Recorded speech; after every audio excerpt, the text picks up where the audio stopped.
Welcome everyone to episode 35 of the Louisiana Divebomb podcast, and for some reason, NASCAR hates the 48 all of a sudden.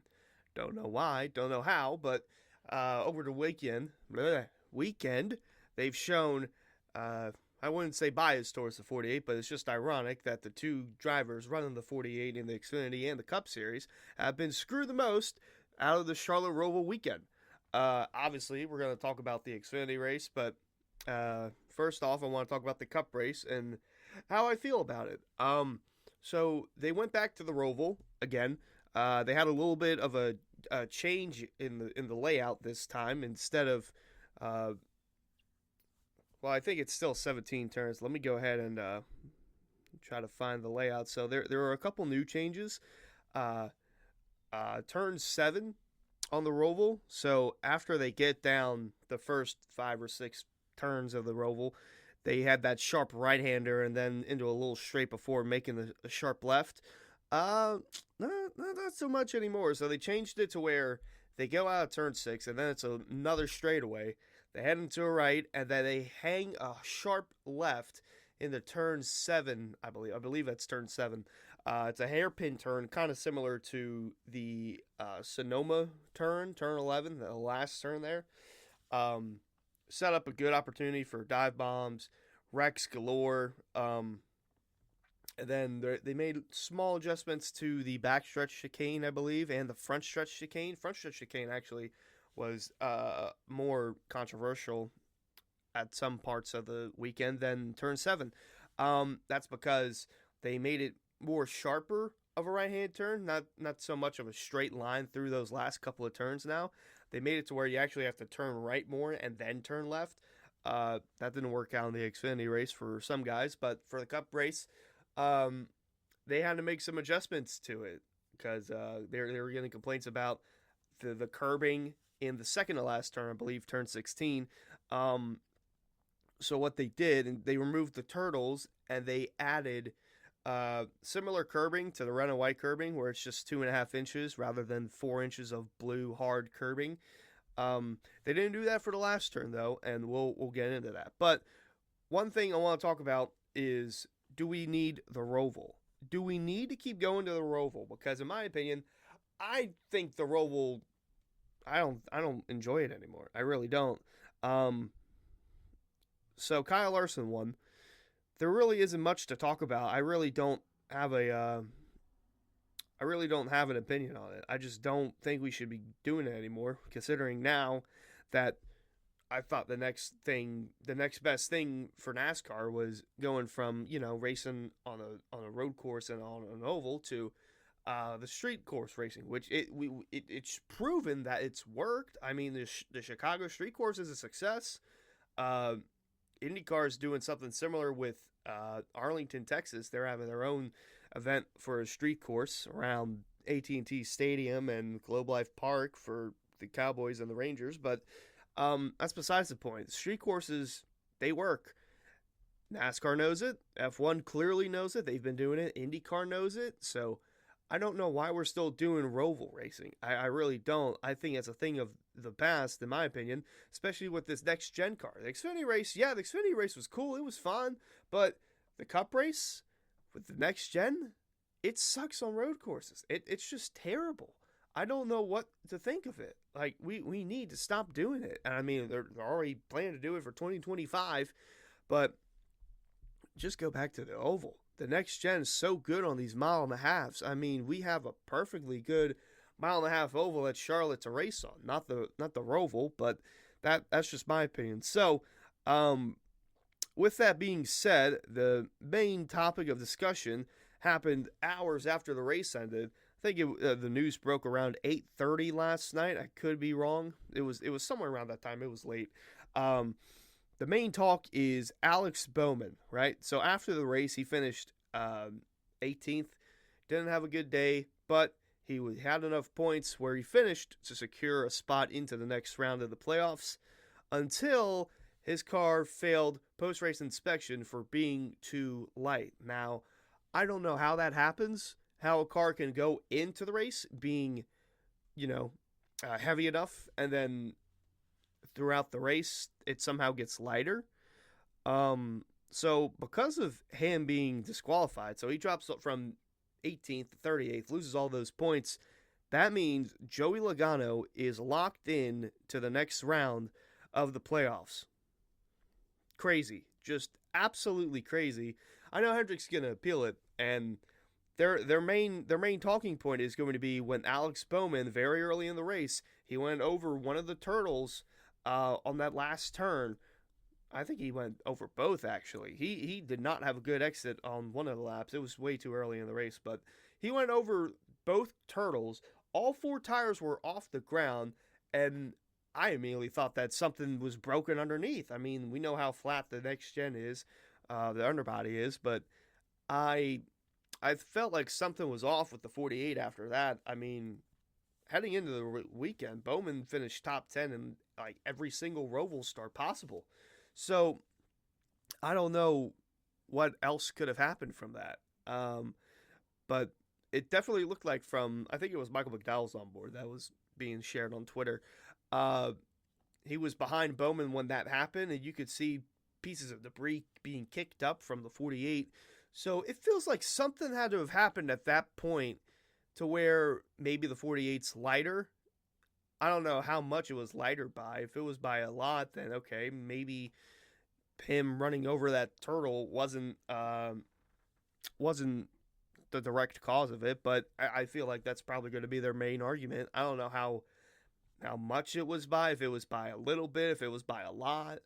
So they're going to appeal it, and we'll know over the next couple of days if that's going to get overturned or not. But they do have an argument. I will say they do have an argument, but the discourse through Twitter after this is kind of controversial because, again, it's an even year. Joey Logano, we thought he was done. We thought he was eliminated. He didn't perform well. Well, yeah, he got another chance. So, Joey Logano, it is an even year, so don't be shocked if he's in the championship 4, which is crazy to think about because the playoffs, without the playoffs, Joey Logano would be 15th in the standings. And someone pointed out on Twitter, at the time, the final 8 in the playoffs, when Alex Bowman was still in, was the top 8 in driver points without the playoffs. So it was actually somewhat cool to see.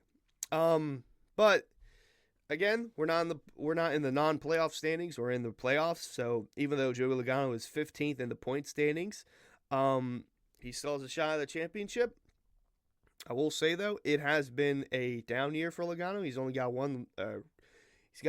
He had one win heading into the playoffs at Nashville, and it was just overtime shitfest. And then he won in Atlanta to kick off the playoffs, and then just kind of moseyed his way around until he got eliminated. Only 5 top 10s, 10 top 10s. That is the lowest amount of top 10s he's had in a season since 2012, where he had 12 top 10s. Top 5s, again, the lowest he's had since 2012 when he only had 2. So it's definitely been a down year for the 22 despite having 3 poles. But yeah, let's take a look at where he's at in the playoffs, like where he's finished. So he won in Atlanta, all right, 15th at Watkins Glen, 28th at Bristol. That doesn't matter because the win in Atlanta carries over.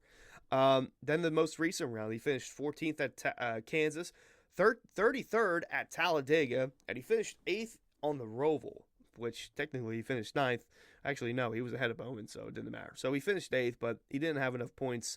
Where the 48 of Alex Bowman, he's kind of been an underdog this playoffs because everyone at Hendrick has a win. Well, he got a win at the Chicago Street Course, but apparently he doesn't show up enough. So let's take a look at his playoff stats. So Atlanta, he finished 5th, 18th at Watkins Glen, 9th at Bristol after starting on the pole. Was enough to move on to the next round. Kansas 6th, Talladega 16th, and then did finish 18th at the ROVAL, but credited with 38th for his car being too light. So we'll have to see what happens over the next couple of days. Hendrick's obviously going to appeal. Will they win the appeal? I don't know. It's happened before in the playoffs where they won an appeal after Byron dumped Denny Hamlin under yellow in 2022. So they didn't get any penalties for that. So I think they got their fines overturned, actually. So we'll have to see what happens. In the meantime, Kyle Larson wins on the ROVAL. He was already locked into the next round on points. So was Christopher Bell and William Byron, second and third in the race. They were essentially top three in the point standings.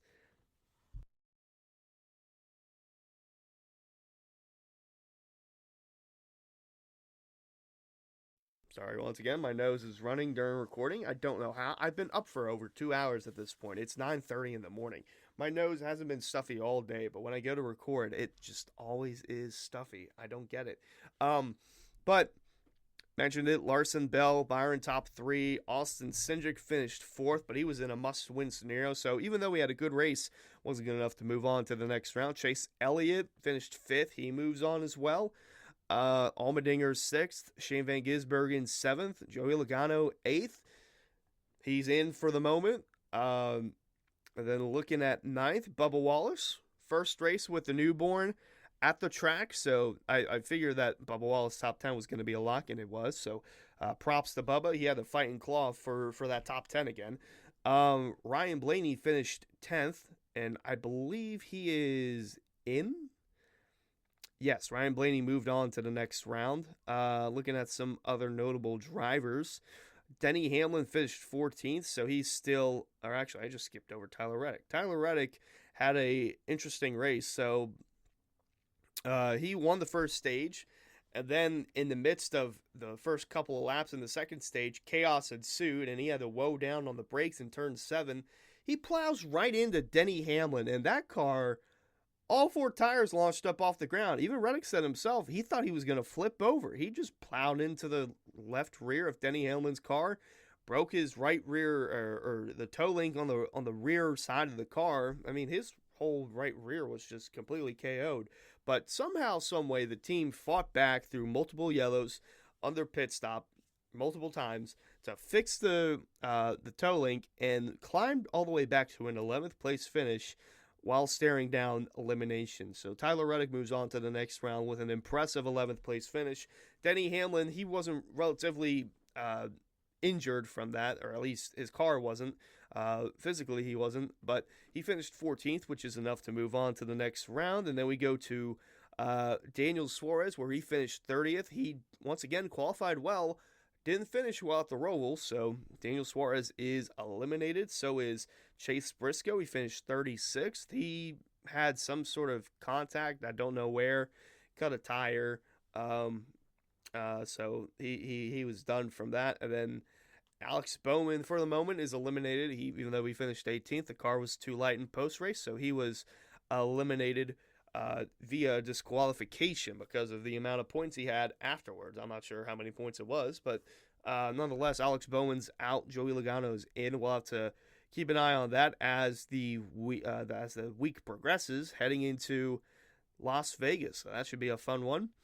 And then I mentioned why NASCAR all of a sudden hates the 48. So the main topic of discussion is the end of the Xfinity race where Parker Kligerman, in a must-win situation, gets run down from the one of Sam Mayer, crosses him over, gets him back. Sam Mayer just can't get the shifting right in the oval turns 1 and 2 for some reason, and Kligerman's scooting away.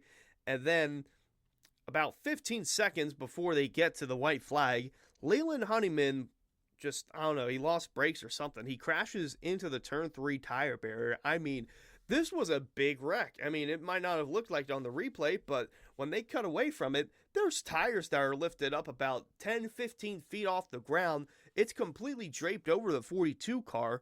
I mean, it had to be a yellow. There's no question about it. It had to be a yellow. But the thing with that is they waited a little bit too long to throw the caution because they're waiting for the leaders to come around the oval turns 3 and 4. Then they get to turn 16 and 17. They're about to take the white flag. And then a mere 5 feet before they reach the start-finish line, NASCAR throws out the caution. And we're not done with this race. We're heading into overtime. And I just can't fathom how much they botched this. They really botched it.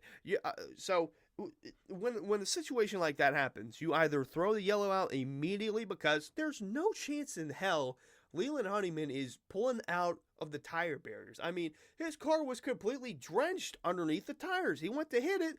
The tires swallowed him up, swallowed the car. he could barely get out of the car. Yeah, I think he had to get out through the roof hatch. I think I could be wrong on that, but he was struggling to get out of the car just because there was so much tires and barriers and debris that he had to climb through. It was ridiculous. I mean, the fact that it had to be a caution, yeah, that it did. But there's a timely manner in which you could throw the yellow to where it doesn't look like, we're gonna, yeah, you know what? Let's have an overtime finish. Let's have chaos. Fuck it, why not? Um, that's what makes your sport kind of look fishy. I mean, even it's not the Cup Series, people are still going to watch. People are still going to pay attention to it. So Parker Kligerman got screwed. He was 5 feet away from winning the race and moving on to the next round. Instead, we have another overtime restart in which he just couldn't hold off the one of Sam Mayer. Sam Mayer comes through, wins. Parker Kligerman finishes 6th, and he's eliminated. It's just unbelievable how that whole situation transpired. I just can't believe, but I can't believe that NASCAR did that to Parker Kligerman. He got screwed. Both drivers of the 48 got screwed this weekend. Alex Bowman got disqualified for low ride height, missed the playoffs, the next round of the playoffs. Parker Kligerman was literally 5 feet away from winning his first Xfinity race and moving on to the next round in his final full-time season, chasing a championship. And then Sam Mayer wins it. So that's unfortunate for Parker. He definitely deserves better. Hopefully he gets a chance to get a victory lane, or maybe NASCAR will screw him over again. Who knows? But in the meantime, Sam Mayer wins. Allmendinger 2nd. Shane Van Gisbergen 3rd.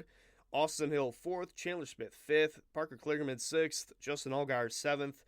So playoff drivers finished inside the top 7. Josh Bilicki had a solid run in JGR equipment. He finished 8th. Almirola finished 9th. Sammy Smith 10th, but he won Talladega, so that doesn't matter. Cole Custer finished 13th. Jesse Love 19th. Riley Herbst 32nd.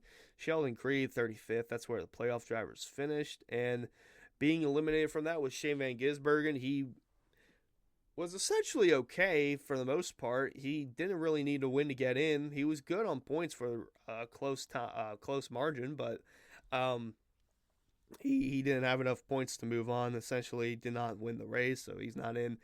Sheldon Creed, so that's a big one. Sheldon Creed is not moving on to the next round of the playoffs because he was caught up in a big one on the front stretch that took himself and Riley Herbst out. And Riley Herbst was the main catalyst for all that because he was battling with Anthony Alfredo, kind of pushed him wide in turn 16, and Anthony Alfredo had a decision to make. So he either had to cut the course and serve a penalty or make the corner and wreck Riley Herbst, and that's essentially what he did. He made the corner, he wrecked Riley Herbst, and it created like a 8 or 9 car pileup, and they collected Riley Herbst in the middle of it, Sheldon Creed in the middle of it. So those two were eliminated essentially from that. And then Parker Kligerman, we all know he needed to win to get in. He was leading the last 12 laps or so. Phenomenal run to the end, but the caution just came out at the wrong time. Either throw out the yellow as soon as it happens, or just let them get to the white and then throw it. I mean, it baffles me how inconsistent this is, because they pick and choose when they want to throw a yellow, right? There's debris on the racetrack. They can spot that from a mile away. So that same spotter that spotted debris over in, turn 2, didn't spot the car that was stuck underneath a mountain of tires in turn 3. Like, seriously, what are we doing? What are we thinking? How did we get to this? This is going to be so riled up, I'm about to sneeze. Like, this is really, really bad. Oh, gosh, I need more tissues.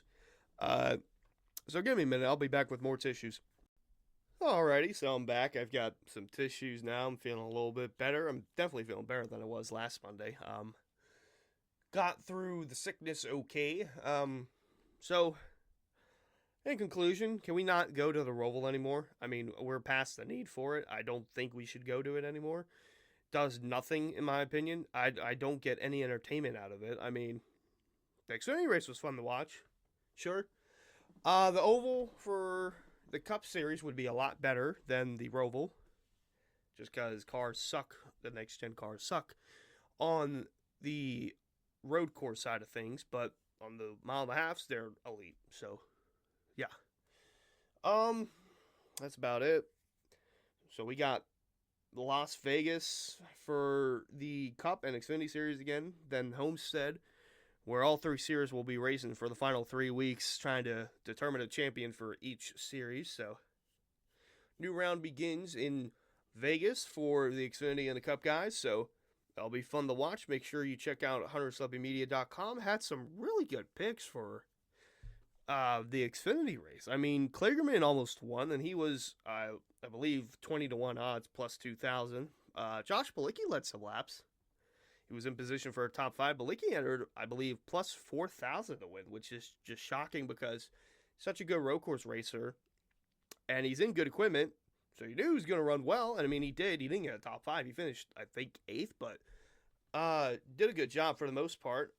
Sam Mayer had good odds, 9-1 odds, plus 900. So if you got him, congratulations. Yeah, that's about it. Can we not go to the ROVAL anymore? And can NASCAR stop screwing over good guys? Can they? Will they? Probably not. We'll have to wait till Vegas to find out. So I'll see y'all till then.